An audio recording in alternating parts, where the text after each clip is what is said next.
What we're hoping to do today is to give you quite an in-depth insight into how 3D post-production has developed over the last 5 years, from early stages of a film-originated workflow through digital and with the latest developments. And we're going to undertake that with a series of case studies going back a few years to show you how the program was made and how, more importantly, it was actually edited. So the first one we're going to look at is an Atlantic Sky co-production called Flying Monsters. This was shot in 2010 using red cameras. And could we play the clip, please? Thank you.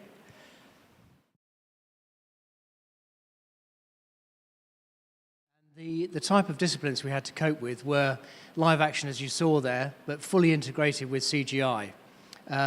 Aerial photography in stereo, and also macro photography for the fossils. On set, we monitored using very basic monitoring, a trans-video monitor, and we had a proxy offline review on set for the shots, which is basically a P2 gear in side-by-side. However, we realized that we needed to have a proper on-set review of the rushes as shot to make sure everything was there. It was offlined on Avid and conformed on Mystica. Now I'm going to hand you over now to, well, a little chat first of all about the on-set workflow, and for that I'm going to hand you over to John Myers, who devised the workflow for this. Thank you, Richard. I work at On-Site. I'm one of their post-production supervisors. And part of my job and the team that I work with is to develop the workflows necessary to fulfill all these 3D projects that we work on. So whenever a new job starts, we all get together as a team and we devise a workflow from start to finish. It's not just the post-production aspects of it that we get involved with. So we think of all the aspects from reviewing rushes on set, formats they're shooting on, offline, post-production to delivery. And when we think about the workflow, and this seminar is about the evolution of 3D post-production, the workflow is the essential element which strands all the parts of the project together. So as an illustration of evolution, the workflow is an important part of it. So when we start a new project, we like to sort of look at three main aspects for the workflow. Try and achieve three primary goals. The first thing is, which sounds very obvious, but it's to make sure it's what the client wants. Just to give an illustration of that, we can design a workflow which, for example, may use Final Cut as its editing platform. It's all agreed by production, but at the last minute, the editor drops out. Production call us and say, we've changed the editor. The editor can only work on Avid. Your workflow is all Final Cut based. What shall we do? Now, I'm a great believer that the industry we work in is a creative industry, so I think it's always important that the creative talent leads the technology and not the technology leading the talent. So we would always say, well, okay, it's probably better in this situation that we devise a new workflow and introduce Avid into it. The second part of a workflow, which I always try to bear in mind, is to keep it as simple as possible. It's quite easy to make convoluted, complex, costly workflows, but the challenging aspect is to always make it simple. Simple to understand, simple to implement, and simple to adapt to the necessary changes that might come along. And the third thing, to tie all those together, is to do it without making any compromise. So that's the hard part. To actually tie all those three things together does involve a lot of planning, a lot of clever thinking, and a lot of evolution. You probably see from the presentation today that each project we work on evolves from one to another. In the case of Flying Monsters, the workflow for that really was that they shot primarily on Red 1, and a left eye file was made for the Avid, and all viewing initially was done in 2D. This is quite early on in the way that we do things in 3D, and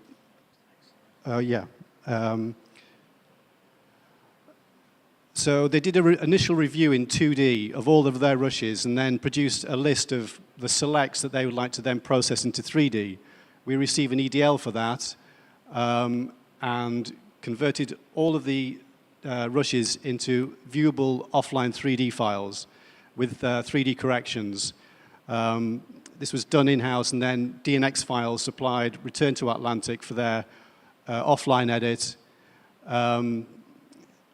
During the editing process, once pictures were locked, as there's a lot of VFX in the project, EDLs were generated so we could produce 3D plates which were correctly aligned, geometrically aligned, color matched, etc., and then went out of house for all the CG work to be done. As I say, this is just an illustration of a typical workflow, but essentially, and in terms of a historical account, it was very basic in terms of its reviewing on set. There was very little 3D reviewing on set done at that time. It was quite crude, but it was, it was what we had at the time. Initial assembly was done in 2D, with then 3D selects done afterwards, and then the post-production was done using the Mystica through to done on 3D projection, it says there, yeah. So we used the projector because multiple deliveries for this particular project. One was for broadcast, one was for IMAX, so a number of different methods there. So we'll move on to the second project now. Over to Richard. Yeah. Thanks. Just one thing. John mentioned very crude at the beginning. You ought to remember in 2009, 2010, there weren't any bits of software out for 3D offline manipulation. So we had to develop our own. And that was the first slide I showed, which was effectively taking the proxies from Red One, which are QuickTime proxies, squishing them down into, and then positioning them side by side in QuickTime, and then rendering that out. So that's a long, laborious process with a calculator, calculating the amount of squish, manually putting them there in place, and then rendering that out. And it took approximately, to get an hour's worth of footage out, it took about probably 4 to 5 hours worth of work. But it meant that on the day, the client was able to see rushes in the evening of the critical shots during the day. So it was a very innovative post-production workflow. It worked. It combined the efforts of 3 companies together, Zoo, Atlantic, Molyneux, and ourselves, to actually provide the VFX, and we did the final conform and grade on it. And it was so innovative that we got an IBC Innovation Award for it, which I'm quite proud of. It then set us going in train with ideas about how we could improve things. So we looked at different manufacturers and their abilities, and in the next show, Meerkats 3D, we attempted to use some new technology. But first of all, we'll show you the clip. Meerkats are active, and during the middle of the day, we're going to sit in a corrugated iron tin hut, and we're going to do editorial on the production. So this is Oxford Scientific, very, very experienced company in terms of wildlife documentary. The 3D was looked after by principal large format, Phil Strether. It was shot on SI2K. Now, those of you who might know SI2K, it shoots a raw format, and is quite low resolution. It's very careful handling. If you underexpose it or overexpose it, there's not much latitude, and it can be very noisy. But when used correctly, in the correct hands, it produces, as you can see, beautiful pictures. So live action in combination with stills time-lapse was undertaken. Everything was captured in real 3D. On-set monitoring, again, we had transvideo and also the SI silicon imaging software as well, the recording software. But when it came to the review, we struck up a partnership with Iridas, who at the time were a very well-established company in terms of raw camera dailies production, but little experience in 3D. But we persevered with them, and you could actually generate side-by-side files from the left and right and review them, and also stick them on a timeline to do some editorial. When it came back to the UK, it was then offlined in FCP and conformed in Mystica. So there's an idea here of how the actual workflow, and I'll talk about the on-set stuff first of all, and then hand over to John. So on-set-wise, the rushes from the morning session will be then taken into Iridas, rendered off together as a stereo left and right, and reviewed on a JVC 46-inch TV. It worked fine. You could quickly turn the rushes round. You could even review, not at full speed, but you could review practically in real time with the unrendered footage as well. So out there for 3 months shooting, a gap of about a couple of weeks, and then out for another 3 months. So about 4 or 5 months worth of shooting, came back to the UK. Over to John again. Thanks, Richard. Some of you may have worked with the SI2K format. It can record either in a RAW format or as QuickTime files, Cineform QuickTime files. Now, if we were starting this workflow, from scratch, we would have slightly changed this workflow in that we would have suggested that the production use Cineform's own 3D software, which is called First Light, Neo 3D First Light, which can work natively with the camera file. So you can get the file straight from the camera, put it into Final Cut. Using First Light, you've got immediate 3D corrections. And that would have been the logical, on paper, way of doing it. However, the producer had just come off another job where he'd used First Light, Neo 3D, and had a really bad experience. And there was no way he was going to touch it again. So that's why Speed Grade was introduced there. So when looking at the workflow, as I said before, it's important to make sure it fulfills the client's needs, because we would have put First Light in there, but the producer would have had a fit. What we discovered was that although whilst we're out in Africa doing the filming and they were doing 3D corrections using Speed Grade, when they came back to the UK, we were faced with the challenge then of taking all the work they'd done out there, geometry and 3D corrections, and bring it into the offline. The idea was that we would render out new QuickTimes from the Iridas, which would then go into offline as side-by-side, baked-in side-by-side QuickTimes. However, we discovered that the speed of rendering out of the Iridas was just time prohibitive. It was going to take hours and hours and hours to render out all the rushes, and it kept crashing. So they had great facility on set, so there's an evolution there that on set they had great facilities, great playback, great tools on set, but when it came into us, they hit a snag.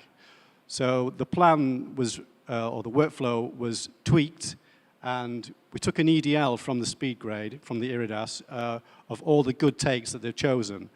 And then we imported the Cineform files into Final Cut, and then the 3D corrections had to be reapplied. It was quite a painful process. But that was because of an experience that somebody had already had. And I've learned from working in this industry a long time that you can't force someone to do something. If they've had a bad experience, they're not going to touch it. So that's the reason why this workflow went the way it did. You can design things on paper, but if it's not what somebody is comfortable working with, then it's not going to work. So once it came back into our facilities and the offline was all done with us, it was straight back into Cineform. Corrections were done in Cineform, and it worked very successfully. I've got to say, I've worked with Cineform for a long time, and I found it to be a great bit of software. Other people have had bad experiences with it, but I've always found it to be really a useful bit of software. But it has its limitations. And so as we go forward with the next projects or future projects, you'll see how we've evolved into other tools for doing 3D offline. Thanks, Richard. Thanks, John. So yes, lessons learned from that, and it needed a fair amount of manual intervention to get it to work. But moving onwards, so our next big challenge was from Atlantic Productions, Q, which was a sort of 10 months worth of shooting and 3 one-hour episodes plus theatrical delivery and potentially, I suppose, IMAX as well. So that moved into the world of plants and really did open up a huge range of genres which all had to be brought together in post-production. So Atlantic Productions, so some of you might have been in the session this morning with Anthony Geffen, acquired on about 9 different camera formats of various types, so Arri Alexa, Red Epic, SI2K, stills image sequences, phantom, infrared, and shot on a variety of different types of rig. So there was live action in there, time lapse, elapsed time, macro, micro, macro time lapse, high speed, and infrared photography. All these strands had to be brought together in a coherent pattern. On-set monitoring for the shoot was very straightforward, trans-video monitors. But the big difference for this is that because it was so complex, the actual combinations of workflow, we decided that we needed full review and editorial input on location. So in a potting shed at Kew, we set up a full-on workflow. And the first part of this is the on-set editorial, the near-set editorial, where all these strands were taken in. So the Alexa was shooting ProRes, the time-lapse was NEF, Nikon files, Phantom RAW and Epic RAW for the high-speed work. The ultra-high-speed was Phantom, and the 200 to 300 frame was Epic. And then a miscellaneous rag bag of all sorts of other formats, chopper cam and SI2K and the infrared footage as well. So these were all obviously backed up securely on location and archived off, and then went into that was done in a data station where LTO copies were made. Then it went into Iridas again. Iridas in the meantime had gone through about probably 12 versions of software upgrade. They'd worked with us on the sort of slightly broken workflow of Meerkats and learnt some lessons from that. So it became quite a workable device in a number of ways. So all the formats, and the reason Iridas was chosen is that originally it was all going to be raw formats. It was going to be RED and SI2K. However, as the production developed, a whole load of other formats came in. So probably Iridas might not have been the best choice, but at the time it was what was available. So as an operation on set, on location, we produced corrected stereo dailies and side-by-side mode, which then went off to Atlantic's own Avid Edit, where full editorial decisions were made in 3D rather than 2D. Thanks, Richard. Yeah, like Richard was saying, there were an awful lot of different formats in this production. A lot of the dailies was done on set, as Richard mentions, but a large part of the film is 3D time-lapse. I think we processed something like 600 separate elements for this production, which was quite time-consuming, but we wanted to make sure that what we gave them in their offline was a good 3D representation of what had been captured. And so we were quite careful in the way we treated all of that. The 3D time-lapse footage was shot as RAW format and also as JPEG format.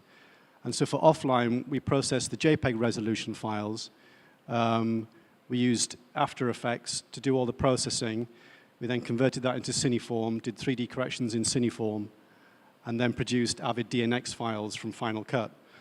So that turnaround time, we could do about 30 shots a day. So it took 20 days, 3 weeks, 4 weeks probably to turn around all the time-lapse material just for offline. And so during the course of this, we were thinking, okay, well, how can we improve this for how we're doing things in the future? So we started to think about other ways of, in offline, doing 3D corrections. And realized that although there were a number of other applications out there, it was probably time for us to develop our own bit of software, which we started to introduce towards the end of the Q production. It's a plugin that we'll refer to it later on, but it's a plugin we developed for that purpose. In terms of workflow, again, there was multiple deliveries for this. There was a Sky broadcast delivery in HD. There's IMAX versions, there's 2D versions, there's 3D versions, so quite a complicated workflow. And the time-lapse images all had to be processed from the raw files going into the Mystica. The Mystica, at the center of all of this in the online process, is an amazing piece of kit. Its development as an online post-production tool from what we did on Flying Monsters to this production has developed incredibly. The pace of its improvements is amazing. Tasks that had to be done manually before can be done very quickly and effectively on a couple of mouse clicks now, or pen clicks. Automatic corrections, color matching, etc.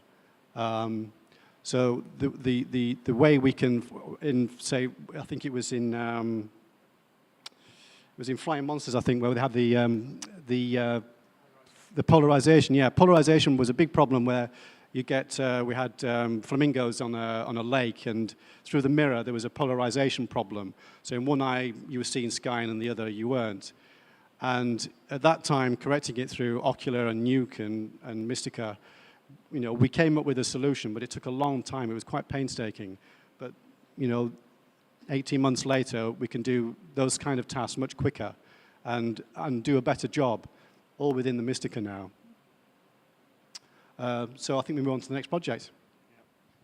The collaboration with Mystica has been incredible, because we produced over the years some quite difficult to fix footage, and polarization was a major issue on the shoot side, because if you imagine that you have a reflection on water heat haze that looks different in either eye, our initial way of treating that was to try and take a grab of the effect on one eye and add it to the other, similarly as you do with flares or specks of dirt or whatever. So you'd actually, rather than try and painting it out, you add it in to the opposite eye. But with polarization, that proved very difficult. But the guys at Mystica worked really hard to actually crack that problem. So it's now just a simple click of a button. On the shoot side, we were playing with combinations of linear and circular polarized filters on the cameras.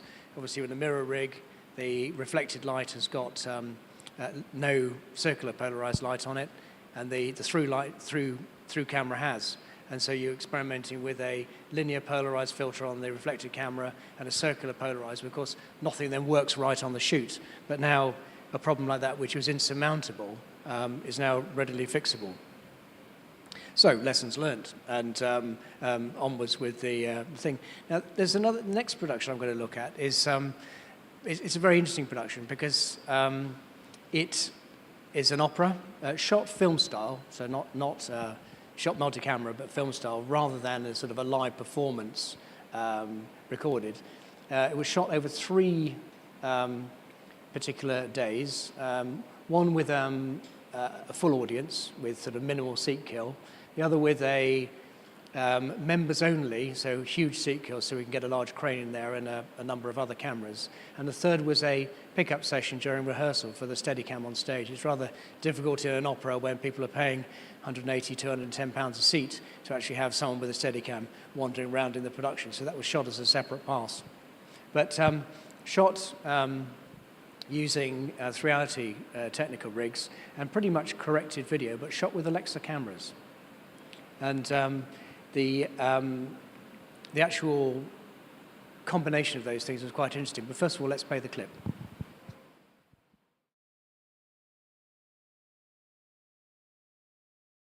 So serious grown-up production, very important to get it exactly right. And so it was recorded on HDCam SR from Alexa cameras. And shot with 35mm lenses, so very shallow depth of field. The Opera House were very helpful, but they didn't really want to compromise their lighting plan. So shot at about between 800 and 1280 ISO on the cameras. Very good resolution. The handheld work was done on Steadicam with Sony F3 cameras recording to uncompressed HD on S2 recorders. And it was, as I say, a live action multi-camera. It was all shot, there was obviously a bit of time-lapse in there, it was all shot in a style known as far-point convergence. So the convergence point when shooting was on the furthest point in each scene, and then on the monitoring in the production gallery that all the cameras were brought through, there was an 18 or 19 pixel offset put in there to bring the convergence point to a viewable factor for live direction. The on-set monitoring was provided by 3reality SIPs. Again, it's quite a sophisticated electronic box and a big step up from Transvideo, enabling pretty accurate converged, accurate rushes to be produced. And I'll hand you over now to John for the post workflow. Thanks, Richard. Because this was effectively a studio shoot, it was in a controlled environment. The captured 3D was very, very good. So there was very little need to do any preparation before the offline. All that we did was an overall 19 pixel offset just to compensate for the way it had been shot. And that was fixed throughout all the media was just fixed in the same way or corrected in the same way for offline. And I think during the offline process, they did very little amendments to that. It was all edited on Final Cut and online post-produced on Mystica. Because it was a theatrical release, we've got a DCI-compliant online grading facility. So it was all done on projector, P3 color space. And it was delivered, I believe, yes, I think it was 2K DCP delivery. There were a number of small fixes done to the picture. They were mainly set removal, tweaks, etc. There were not a lot of fixes required to this. It was very good in camera. But through the conversation with Phil and the editor, it became clear that a simple, as I was just talking about before, a simple tool for offline corrections would have been useful, something that didn't involve anything too complicated, which moves us on to the developments going forward, really. We've now developed our own bit of 3D software working within Final Cut. It's called OS 3D. It's available for free from our website, no charge, no watermarking, no limitations. It's fully functioning. And that's all come about through the years of experience we've had working on various 3D projects. That we wanted to find a simple way of doing 3D corrections in offline that have real-time capabilities. The limitations of other bits of software like Cineform or Dashwood, etc., they are playback restricted in Final Cut, so you don't get the real time. You can't do speed changes, dissolves, all that kind of stuff. So we came up with this idea of our own plugin, which has been really successful. It's been downloaded throughout all over the world. Lots of projects using it now. We get great feedback about it. But what it's doing is it's allowing greater 3D creativity to occur in the offline.